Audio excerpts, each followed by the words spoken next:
Figure I would just put the big, quick and easy at the start of this video, and if you want to get more into nitty-gritties of the rules, you're more than welcome to listen to the rest of it. Big thing to look out for, two things. One, on your 420th spin, you end up getting $420 back.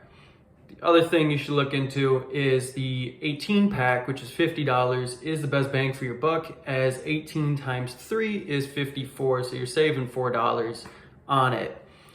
Now, you get 420 spins and you get your money back. So anything after that, I mean, you're kind of playing around. So 420 divided by 18, right? The two best things, you're gonna get 23 and a third. So 24 packs, 24 purchases, what you need to do.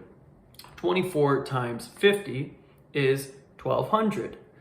So put in $1,200. If you have $1,200 that you're willing to spend on chocolate, you get 400 back, and that is $780.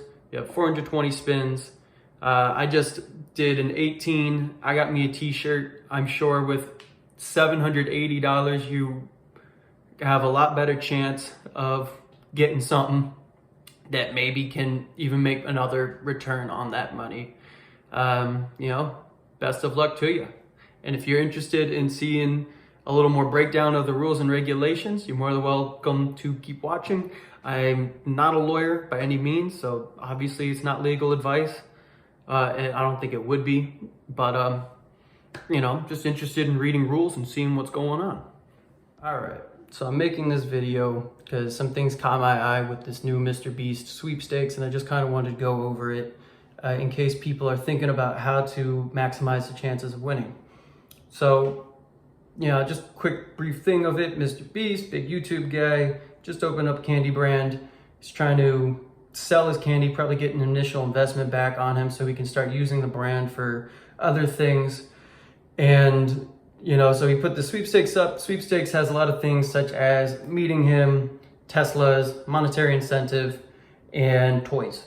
So price of these candy bars is about $3 a pop, and there's 4 ingredients in it, right? Which is really expensive, especially for 4 ingredients. That's a small supply chain, if you ask me. So it's not really passing a lot of hands.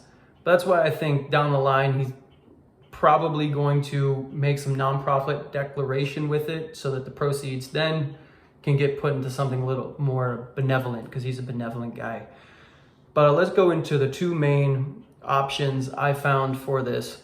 They give you a little bang for your buck. First option is this 30 pack with a t-shirt for $88. If you ask me, 30 candy bars is a lot, and $88 is a lot. And a t-shirt, well, you're in it to win it. The t-shirt's not giving you spins. You end up saving $2 off this, which gives you 2/3 a spin. You know, so that's great, I guess. Yeah, but really the best bang for your buck is this 18 pack. This 18 pack is $50, but 18 times 3 is 54, which means you get 1 1/3 more spins, or, you know, 4 spins for every 150 you spend for 3 packages of them. So if you're really in it to win it and you're looking for the candy bars, that's the way to go. All right, and just Veruca salted, I guess. But let's get into these odds of winning, because there's another method that you can do for legality purposes on these sweepstakes, which is free, essentially.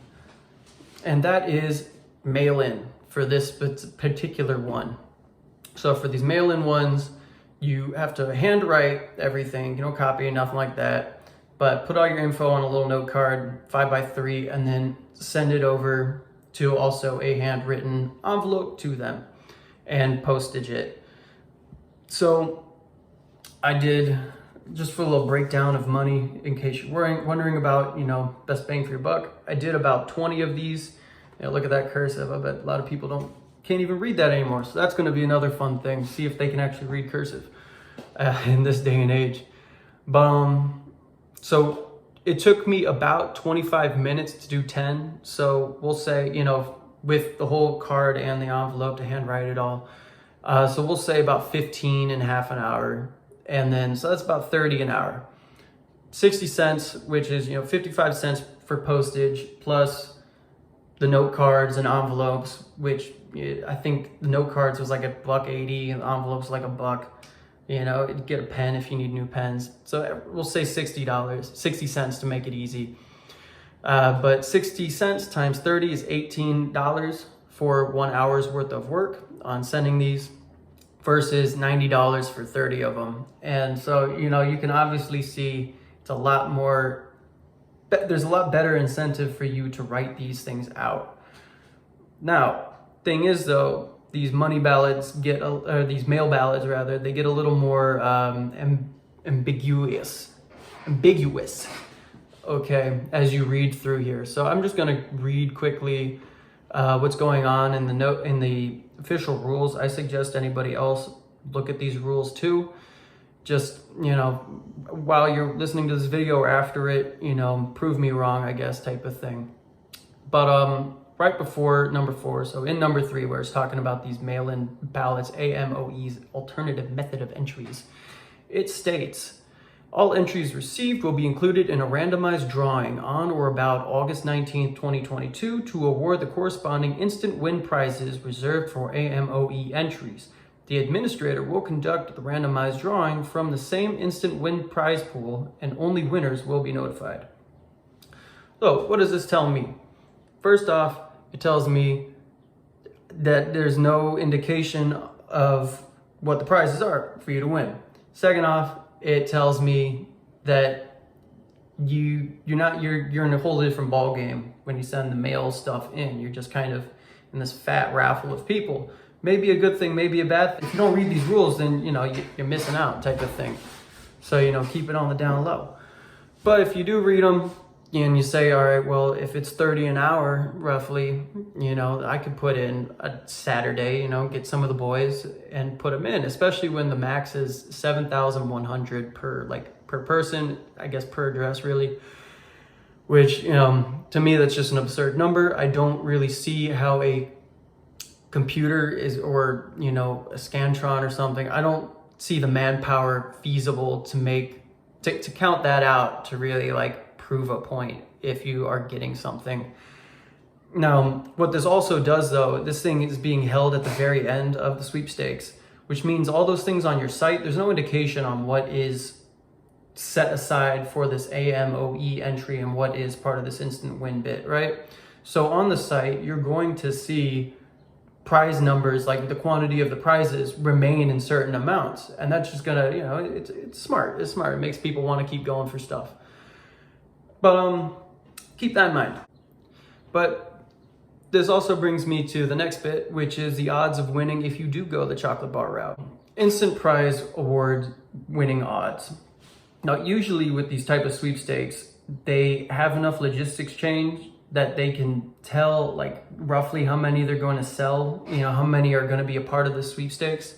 I don't know if they just don't have that, don't have that manpower yet. I don't know if they have those logistics yet, or if they are being purposely like ambiguous about things. But normally there's a number, 1 to 360,000 or 500, whatever. You know, there's usually an odds of things, especially if there's unique codes that you're scanning for things. You would assume that they would have certain amounts set out. Anyhow, let me read this real quick. Section 5, Instant Win Prize Award / odds. 38,782 instant win prizes are available to be awarded during the promotion as outlined in Section 7 below. Odds of winning at instant win prize depend on the number of eligible promotion gameplays, the date and time when a particular promotion participant plays the game, and the number of eligible AMOE requests received. So let's break that down. We have the promotion gameplays. So how many times that you spin the wheel? Sure, I guess if you are buying things, then you're gonna get more chance of winning, right? That's kind of how things work usually. The number of eligible AMOE requests received. Sure, if you have more things in the pool, then you're gonna have more chance of winning, right? That's how that works. What bothers me though is this date and time when a particular promotion participant plays the game bit. So that that's weird because, you know, if you have these unique codes on there, you would assume the date wouldn't need to be a factor, right? You could save this to the complete end and you would still have the code for that Xbox or for that stickers, you know, whatever the hell you're getting. But it doesn't seem to be the case here. And time is also part of that too. So are they trying to say if you play it past the promotion date, then you have a 0 chance of winning? Like, is anything going on at 9 p.m. not gonna, you know, it's outside office hours and it won't be calculated until 6 a.m.? I don't, you know, when people actually get into the factory, I'm not sure. And it's a little concerning for me when it comes to like the statistics. You know, if you're trying to play to win, what the hell do you mean the day and the time that I play this is going to impact my chances of winning? And, you know, especially if you're paying $3 for a fucking entry for this lottery ticket. So that brings me to 3 theories. First theory is that lawyers intentionally or unintentionally left ambiguity in these rules so that they could kind of fix things as they go along. You know, it's, I guess, their second time doing something like this and they want to figure it out. The other idea is that there's allocated winning time slots and they're graphed out to amplify the sales. I think that makes the most sense, just like how they keep the mail-in stuff separate from the web stuff, but they're not distinguishing what's what. You know, it'd suck ass if it's all just stickers, yeah, just leftover shit. But you know, it's something to make people keep wanting to play, for especially people that are just they haven't read official rules or anything like that. And I wouldn't be surprised if they kind of allocate bits throughout this competition, throughout the sweepstakes rather, that give people the incentive to keep buying without feeling like they're losing hope. So my guess is doing it at the start of this, your chances of getting a high stake prize are probably going to be very minimal. You might walk out with some stickers, maybe a bike or the fucking unicycle thing. Whoop-de-doo. But, you know, a win is a win, I guess. My third theory, and I like this one the most, is that on the website, the 69420 shows up at least 3 times. I've seen it. So there's the mobile number that you call that says, hey, you know, call this and we go have, you know, now your info sold to us and we can text you automated stuff. Wow. The other thing I saw was if you do 69 spins, they'll give you a hat for free. And if you do 420 spins, they'll give you $420. I mean, 420 times 3 is what? $1,260. So, you know, spend $1,000, you know, practically $1,300 for $420 taken off. So 30% discount, I guess, is more or less what that is. And a chance of winning. If you really want to play the game hard, you know, think about that.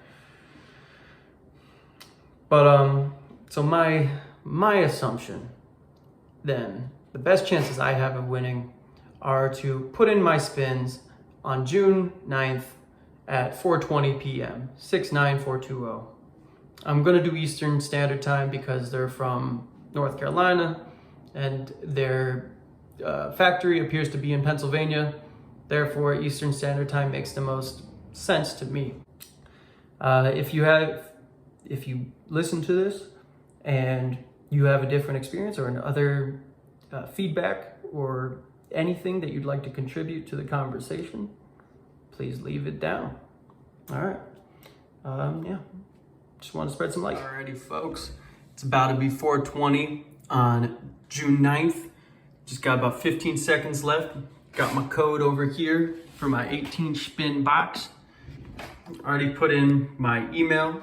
Curious if putting in your making an account changes anything. But as soon as it hits 4:20, we're going in. And it's 4:20. Oh, fuck. Boat. Verify. Let's find out. Play, yes. Spin, of course. Nothing. Oh boy. So there that goes. 18 spins. Got myself a little t-shirt. Whoop-de-doo. We'll see how cool it is. We'll see, you know, probably wear it when I work out or something like that. Also, I did like a taste test of the chocolate bars. I had a little long video for it. I figured it'd just be a little easier to put it in short form after this. So 3 things. Got almond, quinoa, and chocolate.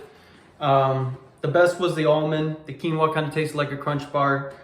I think the design of the chocolate bars is a little, I'll just take one out. You got the share bit and this devour bit. I think it's a little hypocritical to have what's supposed to be a very healthy candy bar, you know, healthy option for people with dietary restrictions. That is 340 calories, and then to only have like, you know, what is this, 20 calories, 30 maybe, snapped off for somebody else. I think this bar would be a lot more palpable if, you know, I felt more need to get half of it. Or not need, but more ability to snap off just half. I think it's a little gluttonous, but that's part of the fun, I guess. In terms of the chocolate itself, if you have dietary restrictions, I think it's a good option.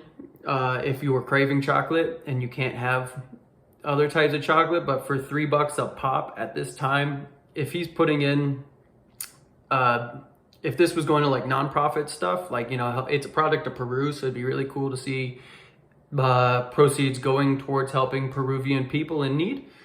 So far, I haven't seen any word of that, but I'm sure that's something down the pipeline when they get some more investment back on these things. But I mean, aside from that, I would just kind of cook with it. I don't know, maybe snack on it, but it's a weird business model because I'm not going to be a repeat customer. You know, I'm not going through 18 candy bars unless I'm Veruca salting it and just chucking shit out. It's a little weird there. It feels like it's very reliant on sweepstakes to keep the business moving, which I guess maybe makes sense if you, the demographic of people that have dietary restrictions is a bit smaller than people who don't. So maybe that's some, I don't know, I'm just rambling here. But yeah, tried them out. The almond was the best. You're welcome to pipe in your opinions on the candy bars as well.